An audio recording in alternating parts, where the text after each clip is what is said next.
Olá pessoal, bom dia, boa tarde, boa noite. Como eu havia prometido, fazendo aqui a revisão da nossa avaliação global. A nossa avaliação, como é global, referente a todo o período, então ela vai versar sobre o capítulo 4, que é o que a gente recentemente estudou, e os assuntos que foram tratados também lá nos nossos seminários, tá bom? Então, o capítulo 4, só fazendo aquele panorama, já que a gente bateu bastante nesses assuntos, vamos dizer assim, na tecla desses assuntos. Então acredito que deve estar bem fresquinho, suponho, na mente de vocês, né?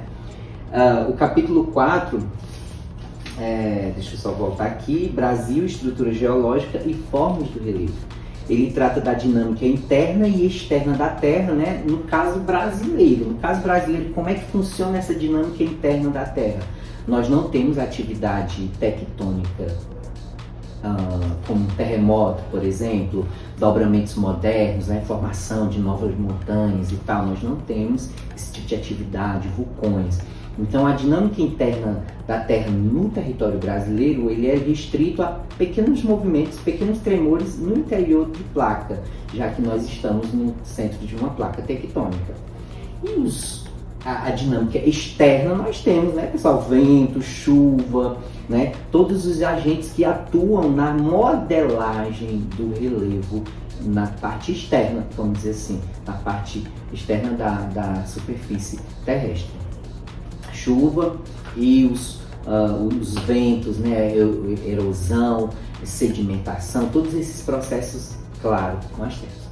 A classificação do relevo brasileiro, ela é baseada, vamos dizer assim, tradicionalmente nesses três autores, que é o Haroldo de Azevedo, Aziz Absado e o Jurandir Rossi. Né? Cada um tem a sua classificação própria, né? Tem a sua forma de apresentar. Alguns meio que só copiam e colam mais, como eu disse para vocês, né, pessoal? E outros tipos de relevo, né? Nos outros tipos de relevo temos a escarpa, serra, coista, morro, chapada e falésia. Cada um desses a gente já tratou de forma bem exaustiva em sala, tá bom? E para finalizar, o capítulo 4, as classificações mais recentes consideram três formas principais de relevo. Então, as classificações mais recentes, pessoal, é porque elas usam agora novas tecnologias, novas formas de estudar o território, de estudar as formas de relevo, né? A aerofotogrametria, o GPS, as novas tecnologias mesmo, tá bom? Então essas novas tecnologias, elas possibilitaram novos estudos para as formas de relevo, e eles versam ou consideram três formas principais do relevo, essas novas classificações: planalto, planície e depressão. Só para finalizar, então, aqui esse panorama do capítulo 4, que a gente bem estudou em sala de aula, tá bom? Agora vamos para o capítulo 5, que foi repassado através dos seminários, né? Foi estudado através dos seminários. O título do capítulo 5 é o clima no Brasil, tá bom? A influência da tropicalidade. Como é que a tropicalidade, o fato do Brasil estar entre os trópicos de Câncer, trópico de Capricórnio, e ali a linha do Equador no meio, o que isso influencia no nosso clima? Totalmente, gente. A região mais quente do planeta, a gente está ali bem na parte central. Então, todos os climas, as massas de ar, que daqui a pouco a gente vai ver, vão estar influenciando totalmente. Os nossos climas, no geral, vão ser mais quentes, mais úmidos, porque essa região, por ter muito calor, também vai ter muita evaporação.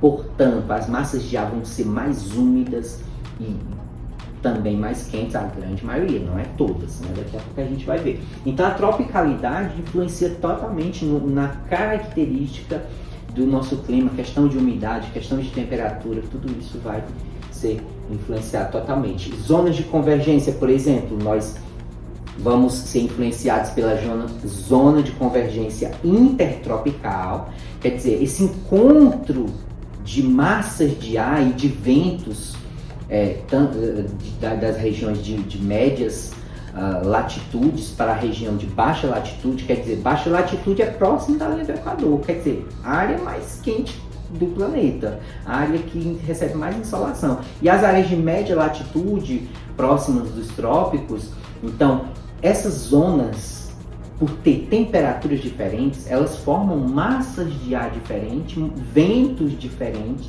circulação de ar no planeta diferente. Então é uma mais quente se encontrando com a mais fria, então isso tudo vai gerar uma zona de convergências. E vai criar essas ZCIT, a ZCIT, por exemplo, a zona de convergência intertropical, ela vai ser responsável pelas chuvas do norte e do nordeste, por exemplo, né?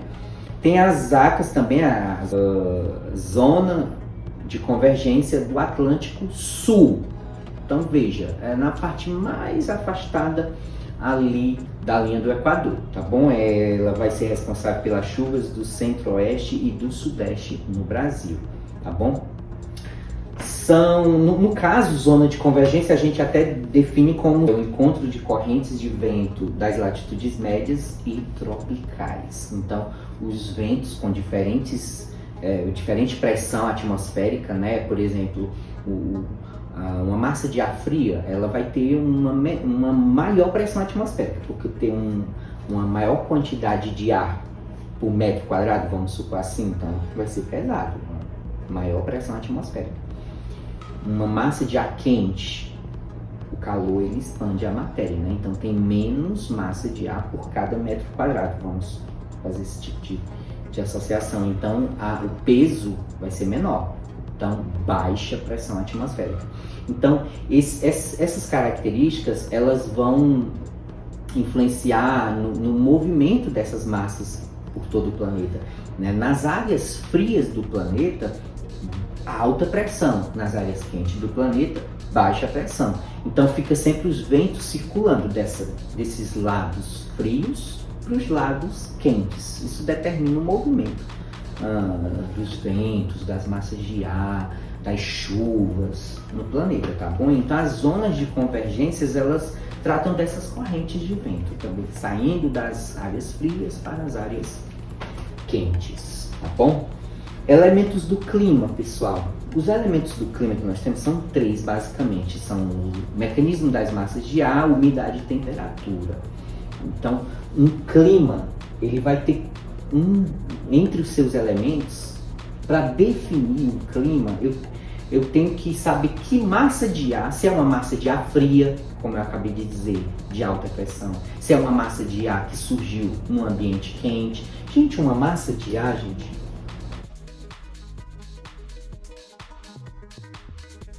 eu vou pegar aqui um livro, ó.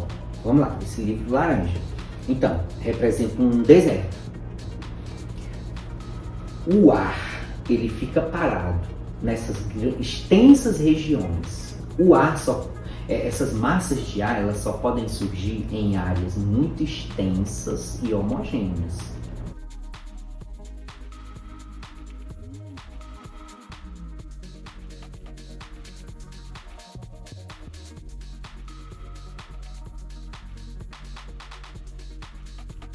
Seja igualzinho, tipo uma área de serra, de morro, de montanha, isso não é nada homogêneo, é uma área cheia de ondulações. Então uma área como essa não dá para surgir uma massa de ar, né? Colocando aqui um materialzinho só para exemplificar, uma área dessa não dá para surgir uma massa de ar. Agora uma área extensa, grande e homogênea é aonde nasce uma massa de ar. O ar fica parado sobre aquela área, ele fica pegando as características daquela área onde o ar está parado e depois essa massa de ar se movimenta, levando essa característica para os locais por onde ela for levada. Quer dizer, se for uma massa de ar de uma área fria, deixa eu só para exemplificar, né, pegando aqui um panfletozinho que seja azulzinho para representar um oceano, para representar uma área de gelo, um deserto de gelo, né? Tem deserto de areia e deserto de gelo, né? E aí, o que vai acontecer? Dependendo desse local onde nasce essa massa de ar, ele vai ter a característica daquele local. Se for uma área que tem água, umidade, então essa massa de ar ela vai pegar a umidade. Então, aonde essa massa de ar, quando ela se deslocar daqui, Pode ser o Oceano Atlântico, o Oceano Pacífico, um oceano qualquer. Ou pode ser uma floresta densa, gigante, como a Amazônia. Não é toda a floresta que possibilita o nascimento de uma massa de ar, mas a Amazônia, como ela é extensa e homogênea, tudo igualzinha, aquela área, zona gigante, então o ar fica parado em cima da floresta, pega a umidade da floresta e pega calor da floresta. Então, quando essa massa de ar se movimentar, ela vai levando umidade, chuva, muito provavelmente formação de nuvens e tal, e calor, porque a floresta é quente. Se for em um deserto, não vai levar umidade, porque no deserto ou de gelo ou de areia não vai ter água, gente. Apesar do gelo ser a água em estado sólido, mas aí ele não vai estar liberando nenhum vapor e tal. Então é um deserto também, é chamado de deserto de gelo. Então vai ser uma massa de ar seca. Seca e quente, porque o deserto é quente. No caso do outro, se for um deserto de gelo, vai ser seco e gelado, frio. Então, eu não sei se eu consegui passar essa ideia para vocês do que é uma massa de ar. É tipo aquela ideia de quando você vai no caminho, andando de moto, ou a pé, ou de bicicleta, e você encontra um ar diferente do que você vinha sentindo. Digamos que estava frio e meio que ficou quente, uma porçãozinha de ar ficou quente, porque você passou perto de uma água. Então isso é uma porção de ar, isso é uma massa de ar. Só que nesses casos, esse exemplo que eu estou citando é uma pequena porção de ar, uma coisa muito local, né? Você passa numa baixa, por exemplo, numa área rebaixada, onde tem água próxima ali na superfície, e provavelmente vai deixar o ambiente ali mais frio, mais gelado. Aí tu vem de uma área um pouco quente, aí passa ali, sente aquela... Então, é uma massa de ar que tem ali, só que é uma pequena massa de ar. E essas massas de ar que a gente estuda para o clima são porções muito mais gigantes. Esse exemplozinho que eu dei da baixa, ou de você passar próximo de um rio à tarde e tal, e sentir esse ar diferente quando você vai passando, é só para você entender mais ou menos como é que elas nascem, essas porções de ar que influenciam no nosso clima, tá bom? E aí, pessoal, não sei, espero que eu tenha explicado bem aí para a compreensão de vocês o que são as massas de ar nos elementos que determinam o clima. Porque se a massa de ar que vem para o Brasil, ela é úmida e quente, ela vai deixar, claro, o Brasil é extenso, não é uma massa de ar só que influencia o nosso clima aqui, são várias, é isso que a gente vai aprender também na sequência. Mas a massa de ar que vem para o Nordeste é quente, é fria, ela tem umidade ou ela é seca, ela vem do deserto ou ela vem de uma floresta como a Amazônia, ou as duas coisas também, não necessariamente só uma massa de ar influencia, né? Tem uma massa de ar que vem em determinado período do ano, em determinada estação, e outra massa de ar de outro lugar vem em outro período. Então não quer dizer só um. Então massa de ar, eu acho que eu expliquei, espero que tenham compreendido. Umidade, é isso. Presença de água, presença, né? Se vai ter muita chuva, se vai ter menos chuva, né? Se é uma massa de ar seca, se é uma massa de ar úmida. Então a massa de ar já influencia no próximo elemento do clima, que é a umidade, tá bom? Quer dizer, a umidade lá na Amazônia, precipitações, chuva, muita, né? Umidade aqui no nosso semiárido, como é? É mesmo da Amazônia? Não. Então, um dos elementos do clima é essa questão da umidade, né? Quanto de chuva, de precipitação vai ter naquela região. Resultante da massa de ar, uma coisa vai puxando a outra. E aí o último elemento do clima, que é igual a cadeia, é igual um efeito dominó, né? A partir da massa de ar, compreendendo a massa de ar, você determina a umidade, se tem muita chuva, se tem pouca chuva, e você também determina a temperatura. Nasceu num deserto quente, então vai ser de temperaturas elevadas. Aonde essa massa de ar passar, ela vai deixar a umidade baixa, se for em um deserto de areia, então poucas chuvas, e a temperatura vai subir.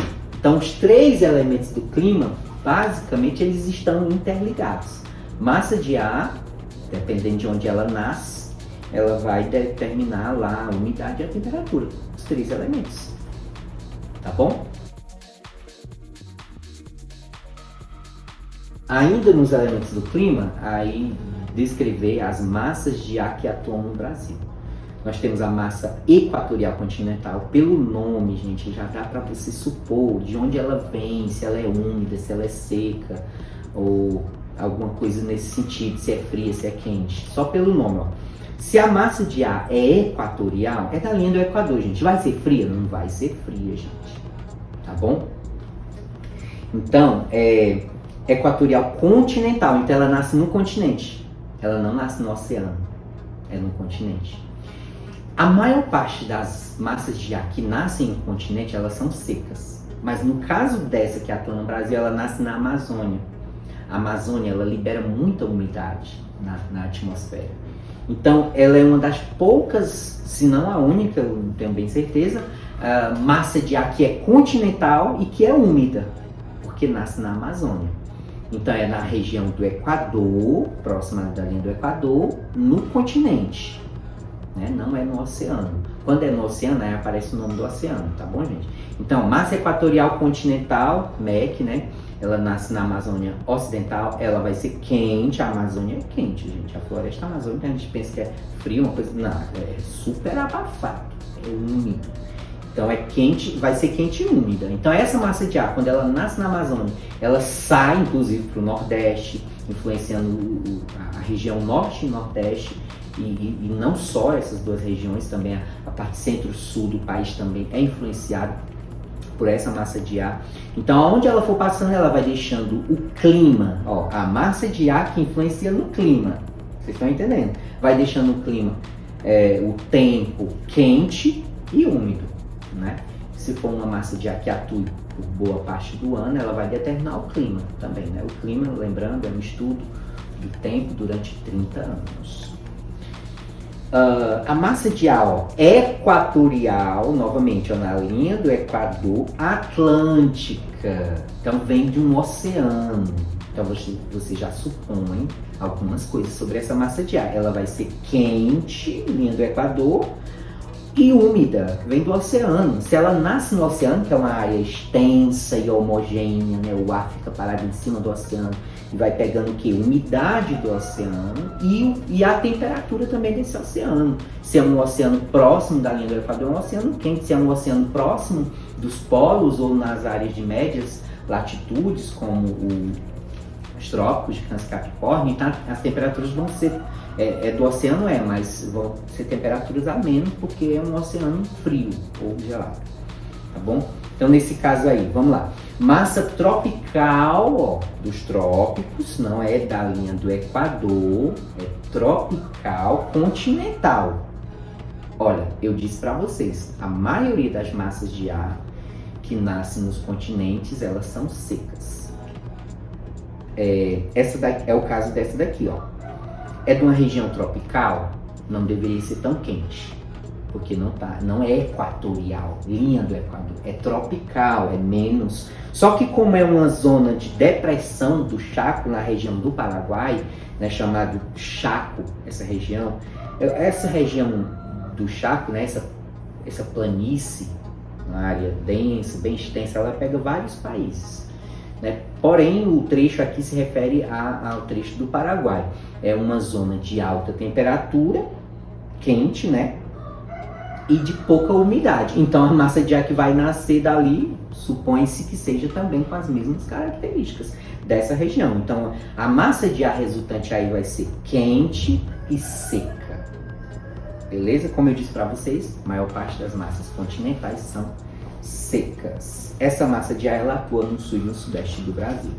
A massa tropical atlântica, olha aí, ó, tropical, região dos trópicos, região quente, não tão quente quanto a linha do Equador, é equatorial, mas é uma região quente. Tropical atlântica, então nasce no oceano, então já supõe, se é no oceano, então ela não é seca, ela é úmida. No caso aqui, ó, ela nasce no sul do Oceano Atlântico, então ela vai ser uma massa de ar quente e úmida, tá bom? Uma massa de ar quente e úmida. Essa massa de ar, ela atua no litoral brasileiro, do Nordeste ao Sul do Brasil. A última massa é a massa polar atlântica. Olha aí, gente, polar. Não é equatorial e nem é tropical, é polar. Vai ser quente, gente? Não vai ser quente, né, gente? Vai ser fria. Mas é numa região do oceano, porque termina com a palavra Atlântico. Então vai ser seca?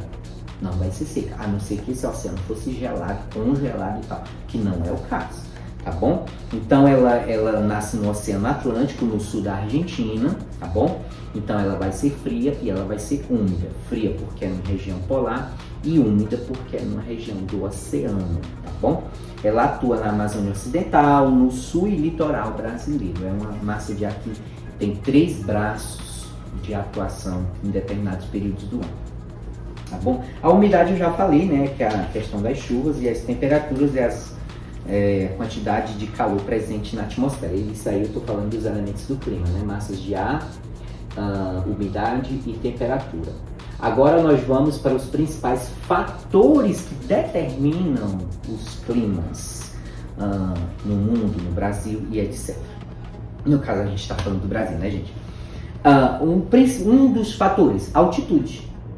Nós estamos, por exemplo, numa área de clima semiárido, que geralmente é um clima mais quente, mas se nós estamos numa altitude diferenciada, se nós não estamos em Sobral, se a gente está em Viçosa, na Serra da Ibiapaba, né, gente, vai ser a mesmas médias de temperatura? Não vai ser. Umidade também altera. Tem um pouco mais de umidade, um pouco mais de questão de precipitação pluviométrica, de chuvas. Então, tá na região semiárida? Está. Mas devido à altitude, nós vamos ter algumas características diferentes. Então, fator climático é isso. São fatores que influenciam no clima. Nós temos os elementos que a gente viu anteriormente, mas nós temos alguns fatores que também impactam ali na característica do clima. A altitude, a altura, né?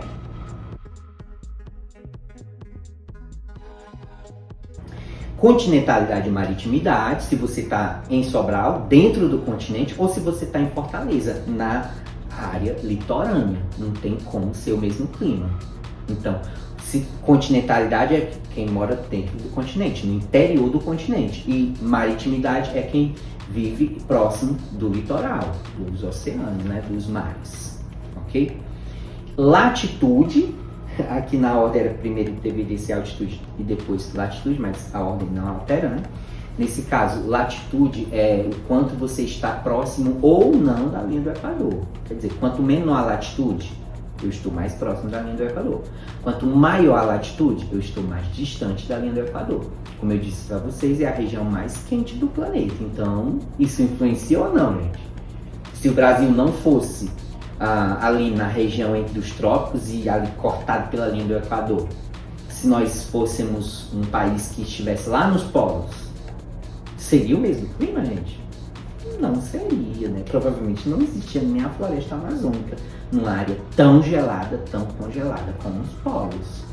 Então, é um fator que determina o clima, nós estarmos entre os trópicos e cortados pela linha do Equador. Então, latitude é isso. O ponto zero de latitude é a linha do Equador, tá bom? E correntes marítimas. As correntes marítimas ajudam também, são fatores que determinam o clima, né?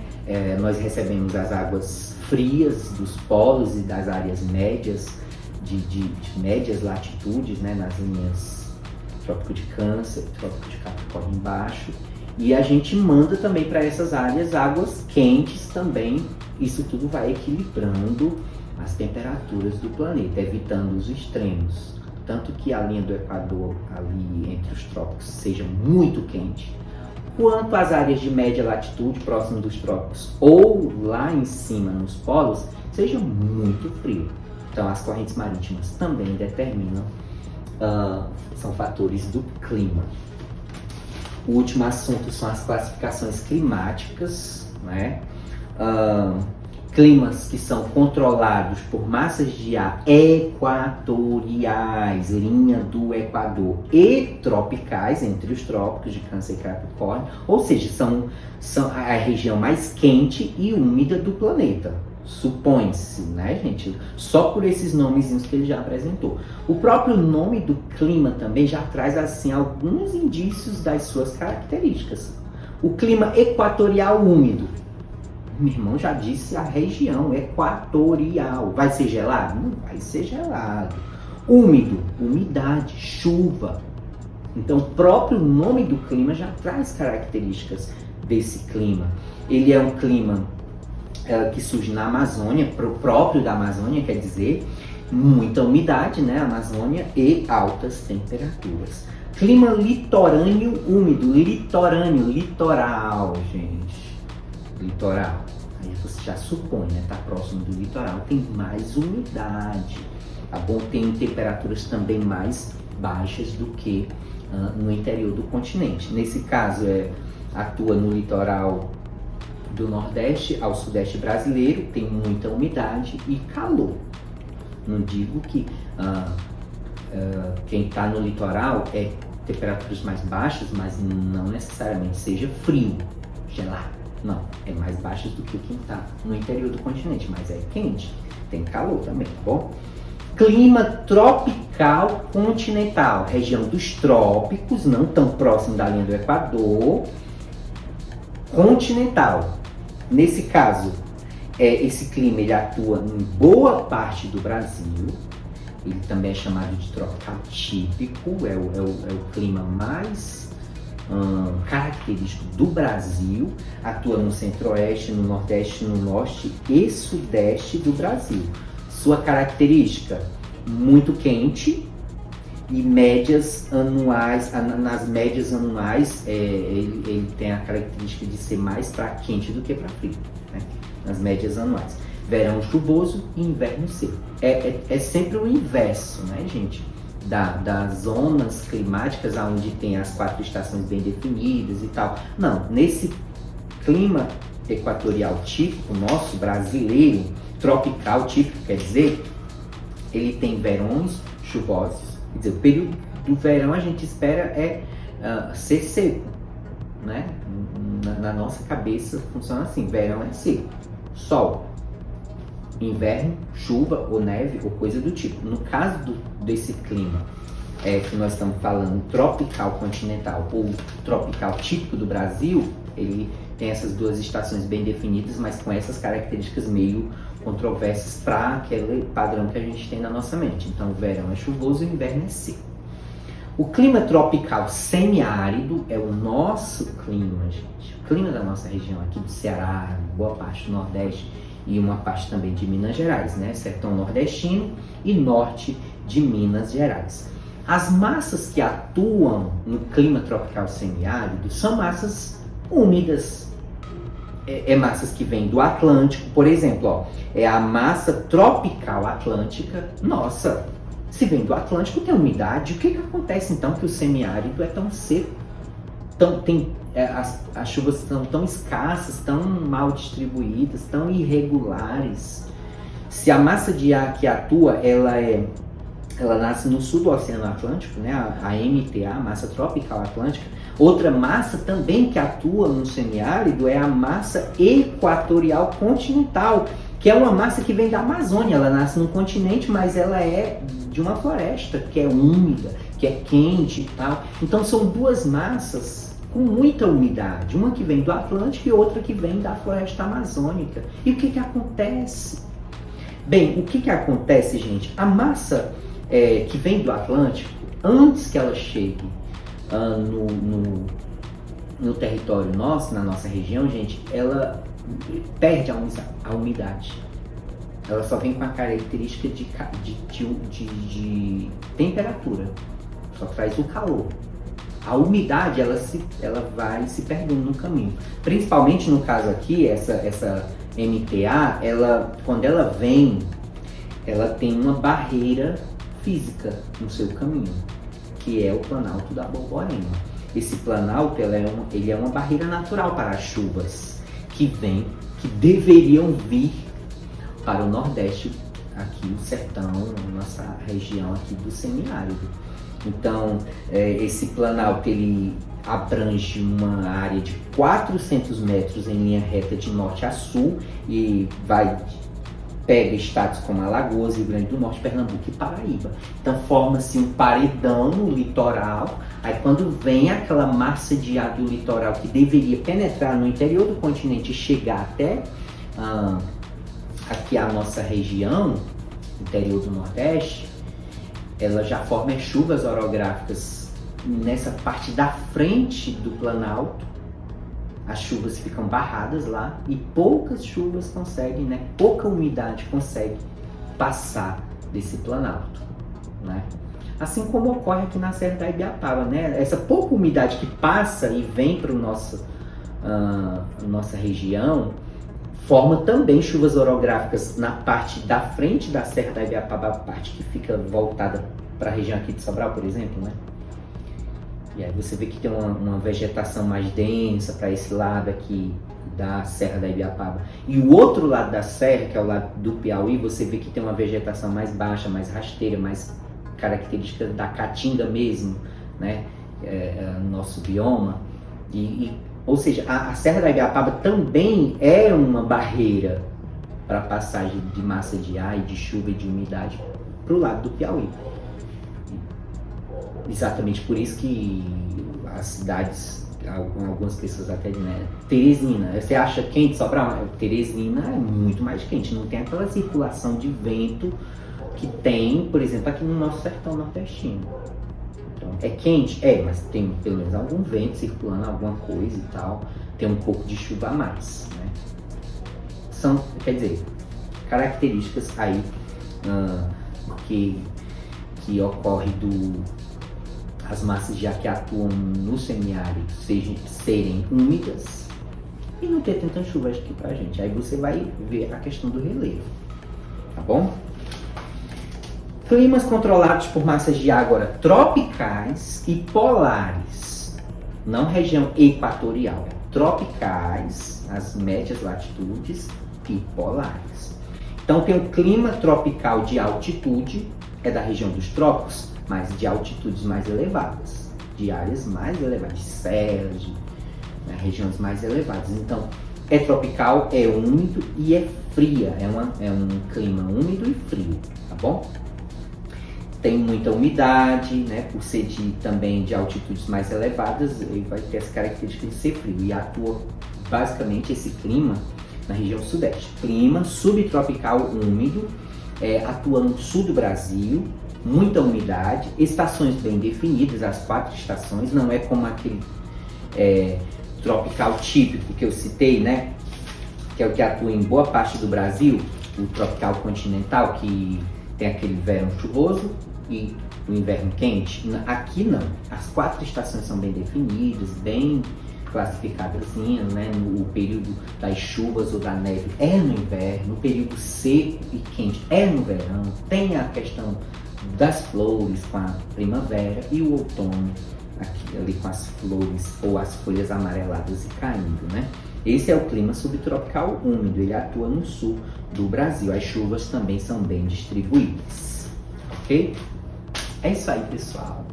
Espero que esse panorama ajude vocês aí na avaliação. Deixo a ideia para vocês se aprofundarem em algum desses pontos que vocês tenham sentido mais dificuldade, que a minha explicação não tenha dado conta, não tenha sido adequada para a tua compreensão, não tenha sido legal, eu não tenho explicado de forma tão didática quanto eu gostaria, tá bom? Dá uma pesquisada, vasculha, procura vídeos, vai no canal do Descomplica ou outros canais aí que possam trazer um resumozinho legal sobre esses assuntos, tá bom? Fiquem todos com Deus, boa prova, um abraço e até a próxima.